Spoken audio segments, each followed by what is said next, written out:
histoire, c'est celle d'un jeune issu des années 80. Le fruit d'une jeune mère et d'un père qui ne s'entendent pas très bien.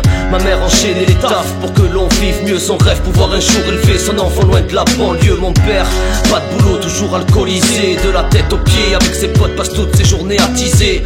Le cerveau dévissé, souvent il devenait violent. C'était trop dur à encaisser pour une jeune femme de 20 ans. 1983, on quitte le 9-1 pour le 33 à Bordeaux. Ma mère a fait le bon choix, j'ai pas eu trop de problèmes lors de ma scolarité. J'étais peut-être un peu plus dissipé que la majorité. À la maison c'était toujours les mêmes prises de tête. Je préfère mes potes plutôt que l'école, alors vaut mieux que j'arrête. J'ai quitté sans domicile en 98 plutôt que de faire face à mes problèmes. Gros, j'ai pris la fuite.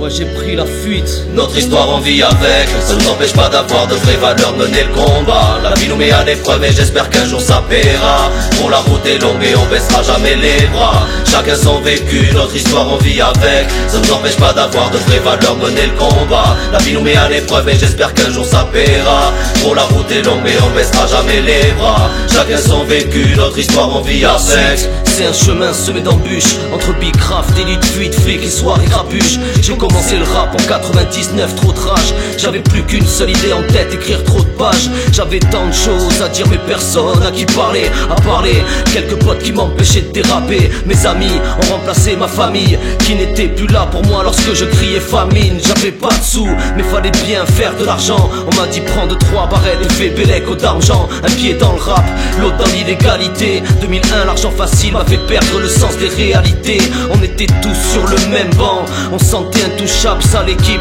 Putain d'époque, regarde-nous maintenant. On est tous divisés, chacun a pris sa route. Gros, je suis le seul à être resté, à cette époque j'en avais rien à foutre. De galère en galère maintenant, je dors dehors. La réalité me rattrape, toujours en vie mais le bonheur est mort. Le matin je me réveille, le soleil se lève lentement. Et chaque jour n'est qu'un éternel recommencement. Jusqu'en 2005, je rencontre celle qui me redonne la foi, l'envie de me remettre sur la bonne voie. 3 ans après je touche le fond quand cette histoire s'éteint. Le bonheur est passé et moi j'ai encore raté le train. Maintenant la trentaine et la tête sur les épaules. Ma vie est ce qu'elle est, c'est pas un film, joue pas un rôle. Nostalgique de l'époque, je n'étais encore qu'un drôle.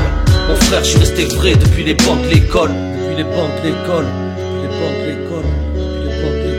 Notre histoire on vit avec, ça nous empêche pas d'avoir de vraies valeurs, mener le combat. La vie nous met à l'épreuve et j'espère qu'un jour ça paiera. Bon, la route est longue et on baissera jamais les bras. Chacun son vécu, notre histoire on vit avec, ça nous empêche pas d'avoir de vraies valeurs, mener le combat. La vie nous met à l'épreuve et j'espère qu'un jour ça paiera. Gros, la route est longue et on baissera jamais les bras. Chacun son vécu, notre histoire on vit avec.